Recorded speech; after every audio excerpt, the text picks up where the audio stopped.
Hi అండి. Welcome to our channel smart life Sri. అందరూ ఎలా ఉన్నారు, ఏం చేస్తున్నారండి? నేనైతే చాలా చాలా బాగున్నానండి. మీ అందరూ కూడా భగవంతుని దయ వల్ల చాలా చాలా బాగుండాలని మనస్ఫూర్తిగా అయితే కోరుకుంటున్నానండి.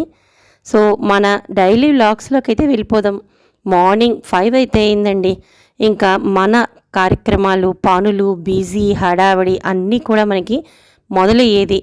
అందులో ఎస్పెషల్లీ పిల్లలకి లంచ్ బాక్సులు, హస్బెండ్ని ఆఫీస్కి పంపించిన, లేదంటే వాళ్ళు వర్కింగ్ ఉమెన్స్ అయినా అందరికీ కూడా ఒక్క గంట ముందర లేస్తే మన పని అనేది చాలా వరకు సాఫీగా సాగుతుంది కదండి. అందుకే మార్నింగ్ 5కి అనేసరికి నా బిజీ రొటీన్ స్టార్ట్ చేస్తాను. దాన్ని మీతో షేర్ చేస్తున్నాను. మార్నింగ్ లేచిన తర్వాత ఒక్కసారి భూమాతకి అలాగే భగవంతునికి నమస్కారం పెట్టి లేస్తే కొండంత బలం వస్తుంది. ఇది చిన్నప్పటి నుంచి నేర్చుకున్న ఒక మంచి అలవాటు వల్ల లేస్తూనే ఆటోమేటిక్గా భగవంతుని దగ్గరికి మనసు వెళ్ళిపోయి ఒక 2 నిమిషాలైనా కూడా అక్కడ నిలబడి ఆ రోజు జరిగే ప్రతి పనిలోనూ ఆ భగవంతుణ్ణి సహకరించమని మనస్ఫూర్తిగా అయితే వేడుకొని బలాన్ని ప్రసాదించమని మనం అయితే వేడుకోవడం చాలా మంచిదండి. ఇలాంటి మంచి అలవాటు ఉన్నవాళ్ళైతే చాలా మంచిది, లేని వాళ్ళైతే ఇక్కడ నుంచి భూమాతకు కూడా ఒకసారి దండం పెట్టుకుని లేస్తే చాలా మంచిదండి. ఇంకా మార్నింగ్ లేచిన తర్వాత నా ప్రతిరోజు డైలీ రొటీన్స్లో నేను షేర్ చేసే విధంగానే ముందరాన వాకిలి అనేది ఊడ్చేసుకుని ముగ్గు పెట్టేసుకుని గదులు అన్నీ కూడా ఊడ్చేసుకుంటానండి. ఊడ్చుకున్న తర్వాత స్నానం చేసి వచ్చిన తర్వాత ఇదిగో మీకు చూపిస్తున్నాను కదా, మా ఇంట్లో ఉండే ఈ వెంకటేశ్వర స్వామి లైటింగ్స్ అనేవి ఉన్నాయి కదండి, అది ఆన్ చేస్తే ఇల్లంతా కూడా నాకు చాంటింగ్ అనేది వినిపిస్తుంది. దాంతోనే నాకు ఇంకాస్త కొండంత బలం అనేది పెరిగిపోతుందండి. ఎవరైనా కూడా మార్నింగ్ లేచిన తర్వాత స్నానం చేసి వస్తే, స్నానం చేసిన తర్వాత చేసే పని ఉత్సాహం చాలా వరకు రెట్టింపు అవుతుందండి. అలాగ మాసిన బట్టలతోనూ రాత్రి పడుకున్న ఆ బట్టలతోనూ కానీ కిచెన్లోకి రావడం అనేది అంత మంచిదైతే కాదు. అంటే సైంటిఫిక్గా కూడా ఇది చాలా వరకు ప్రూవ్ చేశారండి. అందుకే మనం రాత్రి మాసిన బట్టల్ని విడిచేసి చక్కగా స్నానం అది చేసి మంచి ఉతికిన బట్టల్ని కట్టుకుని మన పనులు అనేవి స్టార్ట్ చేస్తే మన పనులు అనేవి ఎక్కడా కూడా నాన్ స్టాప్గా అయితే అయిపోతాయండి. ఒక్క పని కూడా మనకి స్టాప్ చేయాల్సిన అవసరం లేదు. అంత కొండంత ఉత్సాహం కూడా మనలో ఏదో తెలియని శక్తి ప్రవేశించినట్టు చాలా మైండ్ అలాగే ఇల్లు కూడా పీస్ఫుల్గా కూడా ఉంటుందండి. ఈ మంచి పద్ధతుల్ని పిల్లలకు కూడా అలవాటు చేసిన వాళ్ళం అవుతాం. ఇక నాకు స్నానం చేసి వచ్చిన తర్వాత వంట అనేది స్టార్ట్ చేసే ముందే దీపారాధన చేసుకోవటం అలవాటండి. అందుకనే దేవుడి గది కూడా అంతా ఊడ్చేసుకుని కుందులు అవి దీపారాధన చేసుకోవడానికి అవన్నీ క్లీన్ చేసేసుకుని వెనక కృష్ణయ్య బృందావనంలోని తులసికోట దగ్గర కూడా శుభ్రంగా ఊడ్చి ముగ్గు అనేది పెట్టుకుంటాను. మా పెరట్లో అదేనండి, పెరటంటే మాదేమి అపార్ట్మెంటే, ఇండిపెండెంట్ హౌస్ కాదు. కాకపోతే సరదాగా నేను పెంచుకుంటున్న కొన్ని పూల మొక్కల్ని చాలా వరకు అయితే చూపించాను. ఇంచుమించు అన్నీ కూడా మందారాలేనండి. ఆ మందారానికి అటు ఇటుగా నేను పోసే కొద్దిపాటి నీళ్ళకి అవి నాకు చక్కగా 1-2 పువ్వులను అయితే ఇస్తాయి. ఆ పువ్వుల్ని అమ్మవారి మీద పెట్టేసి ఇదిగోండి ఇలా దేవుడి గదిలోకి అయితే వచ్చి పంచోపచార పూజ అనేది చేసేసుకుంటాను. చాలాసార్లు కూడా షేర్ చేశాను, ఇంకొకసారి కొత్త వాళ్ళకైతే షేర్ చేస్తున్నాను. పంచోపచార పూజ అంటే దీపం, ధూపం, అలాగే నైవేద్యం, హారతి, పువ్వులు, ఇంకా ఏదైనా వేయదలుచుకుంటే గంధము, అక్షింతలు ఏవైనా కూడా చక్కగా అన్నీ పెట్టుకుని మన పూజా రూమ్లో ఆవు నెయ్యితో తడుపుకుని రోజు అయితే అక్షింతలు వేసుకోవచ్చండి. ఇంకా నాకు స్నానం చేసి వచ్చిన తర్వాతే వంట అలవాటు అని చెప్పాను. ముందు రోజు ఎప్పుడు కూడా కిచెన్ కౌంటర్ టాప్ అలాగే స్టవ్ కూడా క్లీన్ చేసుకున్నా ఒకసారి తడి బట్ట అనేది తీసుకుని శుభ్రంగా అయితే క్లీన్ చేసేసుకుంటానండి స్టవ్ అంతా. ఇంక ఇక్కడ చూపిస్తున్న ఈ డస్ట్బిన్ కూడా నేను తయారు చేసుకుందేనండి. అంటే నాకు స్నానం చేసిన తర్వాత అంత పూజ నైవేద్యం అంతా అయ్యే వరకు వేరే పెట్టుకుని డస్ట్బిన్ని ముట్టుకోబుద్ది అవుదండి. అందుకని చిన్న డబ్బా అయితే హోల్స్ పెట్టుకుని డస్ట్బిన్ కింద అయితే తయారు చేసుకున్నాను. ఇంకా ఇక్కడ ఈరోజు క్యారెట్ కూర చేస్తున్నానండి. మనకి హడావిడి అంటే లంచ్ బాక్స్ అంటే ఎవరికైనా హడావిడి అండి, ఇంక్లూడింగ్ నాకు కూడా. అలాంటప్పుడు మనం ఏంటంటే కిచెన్ని కొద్ది వరకు అయినా కూడా చాలా క్లీన్గా ఉంచుకోవడానికి ఈ టిప్స్ అనేవి యూజ్ అవుతాయండి. ఇలాగా హోల్స్ చేసుకున్న డబ్బాలో మనం హడావిడిలో తీసిన తుక్కు అనేది గబగబా మనం క్లీన్ చేసిన డబ్బు ఉంటుంది కదండి, కూరలు అవి కడుక్కునేది, ఆ డబ్బులోనే వేసేసి మళ్ళీ దాన్ని ఎక్కడ పడితే అక్కడ వదిలేసి పడేయకాల్సిన అవసరం లేకుండా ఆ వాటర్ పోయేటట్టుగా మనం హోల్స్ చేసుకుని అలా డబ్బాలో పోసేసుకున్నాం అనుకోండి, షింక్లో పెట్టుకుని వాటర్ అంతా బయటికి పోతుంది, తుక్కు అనేది డబ్బాలో మిగిలిపోతుంది. ఇక లాస్ట్లో పని అంతా అయిపోయాక మనం యాజ్ యూజువల్ డస్ట్బిన్ అనేది ఉంటుంది కదండి, పెద్ద డస్ట్బిన్, దాంట్లో పడేసుకోవచ్చు. అలాగే క్లీన్ చేసుకున్న టబ్బు అలాంటివన్నీ కూడా మళ్ళీ వెంటనే కడుక్కొని పెట్టేసుకుంటే మనకి మనకి కౌంటర్ టాప్ చిన్నదైనా పెద్దదైనా కూడా నీట్గా ఉంటుంది. మనకి పరుచుకున్నట్టుగా పెద్ద పెద్దగా హడావిడిగా కూడా ఇక్కడ ప్లేస్ లేకుండా కూడా ఉండదండి. ఇక క్యారెట్ కూర అనేది చేస్తున్నాను కదా, దానికోసం అయితే కట్ చేసిన ఆ క్యారెట్ని అయితే ఇలాగ బాండీలో వేసి పక్కన పాలకూర టమాటా పప్పు కోసం అయితే ఇలాగ ఫ్రై అనేది చేస్తున్నానండి. ఇది వితౌట్ ఆయిలే. దానికోసమే చింతపండుని అయితే నానబెట్టుకున్నాను.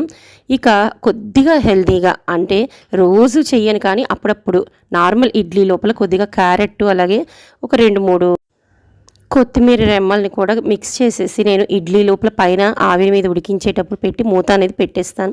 ఇదిగోండి క్యారెట్ కూర అనేది రెడీ అయిపోయింది కదా. ఇంకా దీంట్లోకి పైన కొద్దిగా కొబ్బరి జల్లుకుంటే మాత్రం చాలా టేస్టీగా ఉంటుందండి. ఇలా క్యారెట్ ఫ్రై అంటే ఇది మరీ డీప్ ఫ్రై అయితే కాదండి. మీరు చాలాసార్లు అబ్జర్వ్ చేసిన వాళ్ళకి తెలుస్తుంది. నేను ఎక్కువగా ఆయిల్ అనేది కూడా వేయను. నేను నా వ్లాగ్స్లో కుకింగ్ కూడా షేర్ చేస్తూ ఉంటాను కాబట్టి మీరు ఒక్కసారి చెక్ చేయొచ్చండి. కొద్దిపాటి ఆయిల్ని అయితే యూస్ చేస్తాను. ఇక వంట అనేది ఆల్మోస్ట్ అయిపోయింది. పిల్లల బాక్స్ కోసం పప్పు రెడీ అయిపోయింది. పక్కన క్యారెట్ కూర అనేది కొబ్బరితో వేసి రెడీ అనేది చేశాను.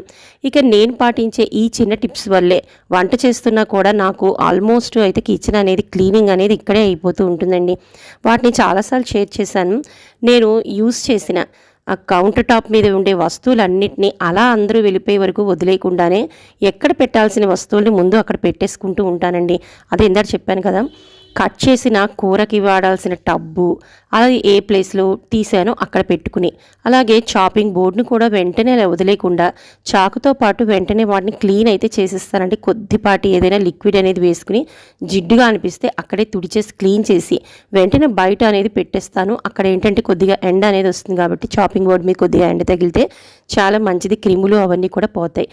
ఇక బాటిల్స్ అనేవి వాటర్ బాటిల్స్ కూడా ఎప్పుడూ కూడా మనకి స్మెల్ రాకుండా ఫ్రెష్గా ఉండాలి అంటే బాటిల్స్లో ఒక 2-3 నిమ్మకాయ వాటర్ ఉంటుంది కదండి, ఆ డ్రాప్స్ వేసుకుని బేకింగ్ సోడా వేసుకుని మనం ఏదైనా లిక్విడ్ సోప్ కానీ డ్రాప్ విమ్ లిక్విడ్ ఉంటుంది కదా, వాటి ఏదైనా 2-3 డ్రాప్స్ వేసుకుని శుభ్రంగా ఫ్లాస్కో బ్రష్ ఉంటుంది కదండి, బాటిల్ బ్రష్, దాంతో క్లీన్ చేసేసి పిల్లలకి వాటర్ ఇస్తే, ముఖ్యంగా ఇక్కడ చెప్పొచ్చేది ఏంటి అంటే స్టీల్ బాటిల్స్ని ప్రిఫర్ చేయండి. ఎందుకంటే ప్లాస్టిక్ బాటిల్స్ అనేవి ఎంత కాస్ట్లీ అయినా మంచివైనా వాటర్ పెట్టకుండా ఉంటేనే మనకి మంచిది.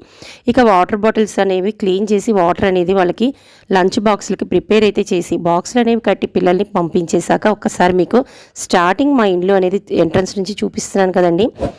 నాకు మార్నింగ్ లేచి చేసుకునే కొద్దిపాటి టిప్స్తో కూడిన ఈ పని అనేది చాలా వరకు రిలాక్స్ ఇస్తుంది. మీరు చూపిస్తున్నానండి. ఇల్లు అనేది ఆల్మోస్ట్ కూడా ఎప్పుడు నీట్గానే ఉండడానికి ట్రై చేస్తాను. నేను పని చేసుకుంటూనే అక్కడక్కడ ఏమైనా పడేసిన ఉంటే సర్దేసుకుంటాను. ఇక ముఖ్యంగా మీకు కిచెన్ కూడా చూపిస్తున్నాను. పిల్లలు వెళ్ళిన తర్వాత నా కిచెన్ అనేది ఇలా ఉంటుందండి. బాక్సులు అయిపోయిన తర్వాత ఇందాక చెప్పాను కదా, డస్ట్బిన్ లోపల ఇప్పుడు ఈ బాటిల్ తీసుకువెళ్ళి దీంట్లో చెత్త అంతా అందులో అయితే బారబోస్తాను. అంతవరకు కూడా అంటే నాకు పని చేసుకుని బాక్సులు ఇచ్చే బిజీలో కూడా కిచెన్ అనేది ఇలాగే ఉంటుందండి. ఎప్పుడూ కూడా నాకు ఇలా ఉంటేనే మైండ్ అనేది పని మీద కూడా బుర్ర అనేది బాగా పనిచేస్తుంది. ఇక నేను చేసుకునే చిన్న చిన్న టిప్స్తో కూడిన క్లీనింగ్ ప్రాసెస్ అనేది ఒక్కసారి అయితే మీతో షేర్ చేస్తున్నానండి. ఇంతవరకు కూడా ఇలాగా నార్మల్గా క్లాత్ పెట్టి పైన అంతా కూడా తుడిచి ఎప్పటికప్పుడు క్లీన్ చేసుకుంటాను కదా. ఇంక ఇక్కడ మీకు చూపిస్తున్నవి ఇవి చాలాసార్లు నా వీడియోస్లో చూసే ఉంటారు. కిచెన్లో నేను కొన్ని వస్తువులు ఇలాంటివి అయితే పెట్టుకున్నానండి. చాలా వరకు నాకు ఇలా గ్రీనరీగా ఇలాగా కొద్దిగా కళ్ళకి ఆహ్లాదంగా ఉండే వస్తువులు ఇలా పెట్టుకోవడం చాలా ఇష్టం. కాకపోతే ఇష్టపడితే సరిపోతుందా, మరి వీటి క్లీనింగ్ కూడా మన బాధ్యతే కదండి. అందులోనూ కుక్కర్ నుంచి వచ్చే ప్రెషరు, ఆవిరి, ఇవన్నీ కూడా మనకి ఏంటంటే ఆయిల్ ఇలాంటివి కిచెన్లో ఎంత ఆనందంగా ఆహ్లాదంగా ఇలాంటివి పెట్టుకుంటామో మరి వాటికి పట్టిన బంక, మట్టి, జిడ్డు ఇవాళటివన్నీ కూడా ఫేస్ చేయాల్సింది మనమే కదా. కానీ ఒకసారి మీకు చూపించే ఉంటాను, మా ఇంట్లో చూపించే వస్తువులు ఏవి కూడా ఇలా బంక పట్టి ఉండవండి.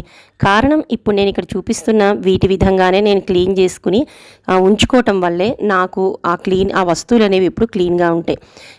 అవన్నీ కూడా తీసేసి ఆ ఫ్లవర్స్ అవన్నీ కూడా ఒకసారి క్లాత్తో అయితే తుడిచేసుకుని ఒక చిన్నపాటి గ్లాసులో ఒక 2 డ్రాప్స్ మనకి 1 రూపీ షాంపూ ప్యాకెట్స్ ఉంటాయి కదండి, వాటినైతే నేను వేసుకుంటాను. అలాగే కంఫర్ట్ ఉంటుంది కదండి, దాన్ని కూడా 2 డ్రాపులు వేసుకుని మీరు ఏ క్లీనింగ్ బాటిల్ అనేది యూస్ చేస్తున్నారు. అంటే మీరు స్ప్రే బాటిల్ అయితే ఈజీగా ఉంటుంది ఇలా స్ప్రే చేసుకోవటానికి. వాటిలో అయితే పోసేసి ఇందాక తీసుకున్న ఈ వస్తువులు అన్నింటినీ కూడా వాటి మీద స్ప్రే చేసేస్తానండి. ఇక్కడ మీకు చూపిస్తున్నాను కదా, ప్రతి దాని మీద కూడా స్ప్రే చేసుకుని, అంటే మనం అది ప్లాస్టిక్ ఏవైనా యూస్ చేసుకుంటాం కదండి, వీటిని మనం కప్బోర్డ్స్ కూడా యూస్ చేసుకోవచ్చు. ఆల్రెడీ మనం షాంపూలో కొద్దిగా ఆ నురగ అనేది ఉంటుంది కాబట్టి ఇది పెద్దగా నురగ కూడా రాదండి. మీకు చూపించే ఉంటాను. ఒకసారి స్ప్రే చేసిన తర్వాత వాటన్నిటి మీద మట్టి అంతా కూడా దులిపేసుకుని ఒక క్లాత్ తీసుకుని హ్యాపీగా అయితే వీటిని క్లీన్ చేసేసుకుని మళ్ళీ మనం ఏ ప్లేస్లో అయితే పెట్టుకున్నామో అక్కడైతే ఒకసారి దులిపి పెట్టేసుకున్నాం అనుకోండి, మంచి స్మెల్ అనేది కూడా వాటి నుంచి వస్తుందండి. అవన్నీ ప్లాస్టిక్వే కానీ ఒరిజినల్గా మనకి కొన్నాళ్ళు ఒక 1 వీక్ వీక్లీ వన్స్ ఒకసారి చేసుకోండి. ఇలాగా బాగా డీప్ క్లీనింగ్ చేసుకునేటప్పుడు ఎప్పుడైనా కూడా అన్నీ తీసి లోపల నుంచి కూడా క్లీన్ చేసుకోవచ్చు. కానీ మీరు ఇప్పుడు నేను చెప్పిన దానికి డీప్ క్లీనింగ్కి పెద్ద తేడా లేదండి. మనం ఈ చేసుకుంటుందే డీప్ క్లీనింగ్. నిజం చెప్పాలంటే ఇంతకన్నా క్లీనింగ్ అనేది ఏముంటుంది చెప్పండి. ఇలా చేసేసుకుంటూ ఉంటే ప్రత్యేకించి డీప్ క్లీనింగ్ అనేది చేసుకోవాల్సిన అవసరం ఏముంది. అందుకే ఇగోండి ఇక్కడ చూపిస్తున్న ఈ హ్యాంగింగ్ ఉంది కదా, ఇది ఎంత పచ్చగా ఉందో చూడండి. ఇది చాలా చాలా నెలల నుంచి అయితే వాడుతున్నానండి నేను. అయినా కూడా ఎక్కడ కూడా అది కూడా మీకు స్టవ్ పక్కనే ఉంటాయండి నాకు ఇవి. కానీ ఏమాత్రం జిడ్డు పట్టకుండా ఏది పట్టేయకుండా ఎప్పటికప్పుడు నేను ఇలా ఈ క్లీనింగ్ వాటర్తోనే అయితే చేసుకోవటం వల్ల కిచెన్లో ఉండే ప్రతి వస్తువు కూడా నాకు చాలా వరకు కూడా ఫ్రెష్ ఫీలింగ్ అయితే ఇస్తుంది. ఒక్క కిచెన్ అనే కాదండి, మా ఇంట్లో ఉండే ప్రతి గదిలోని ప్రతి ఐటమ్ అంటే ప్రతి వస్తువు కూడా ఈ విధంగానే జాగ్రత్త చేసుకుంటూ ఇంటిని అనేది మేనేజ్ చేసుకుంటూ ఉంటానండి. ఇలా పిల్లలు వెళ్ళిపోయిన తర్వాత చేసుకునే చిన్న చిన్న టిప్స్తో కూడిన ఇలాంటి పని అనేది మనకి చాలా వరకు పెద్ద పెద్ద పనులను, అంటే మనం అనుకుంటాం ఏదో పండగ వస్తే చాలు ఒక పెద్ద డీప్ క్లీనింగ్ పెట్టుకోవాలి బాబు ఇల్లంతా అని. అవసరం ఏముంది చెప్పండి. మనం ప్రతిరోజు చేసుకునే పనే డీప్ క్లీనింగ్ అండి. ఇంకా ప్రత్యేకించి పండగలకి హడావుడి పడిపోయి ఏదో ఆపసొప్పాలు పడిపోయి చేసుకోవాల్సిన అవసరం లేదు. ప్రతి గది కూడా చాలా నీట్గా ఉంచుకోవడానికి ఎన్నో టిప్స్తో కూడిన వీడియోస్ అయితే మన ఛానల్లో ఉన్నాయి. ఇదే మనకి కొత్తగా చూస్తున్న వాళ్ళు ఎవరైనా కూడా మన ఛానల్లోకి వచ్చి మన వీడియోస్ అన్నీ కూడా చూడొచ్చు. సో కొత్త వాళ్ళు అయితే సబ్స్క్రైబ్ చేసుకుని పక్కనే ఉన్న బెల్ ఐకాన్ని క్లిక్ చేసేయండి.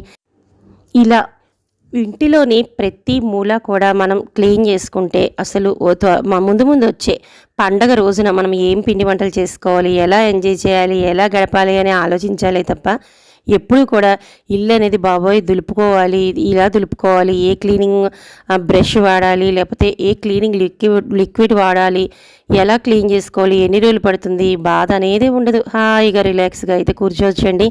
మీకు ఈ వీడియోలో ఏదో ఒక పాయింట్ నచ్చిందని అనుకుంటున్నాను. నచ్చితే మాత్రం కొత్త వాళ్ళు సబ్స్క్రైబ్ చేసుకుని పక్కనే ఉన్న బెల్ ఐకాన్ క్లిక్ చేయడం అస్సలు మర్చిపోవద్దు. సబ్స్క్రైబర్స్ లైక్ చేయాలని మనస్ఫూర్తిగా అయితే కోరుకుంటూ మరొక ఇంట్రెస్టింగ్ వీడియోతో మళ్ళీ ఎప్పటిలాగే మీ ముందుకు వచ్చేస్తాను. సో అంతవరకు అందరికీ కూడా bye. Please like subscribe my channel.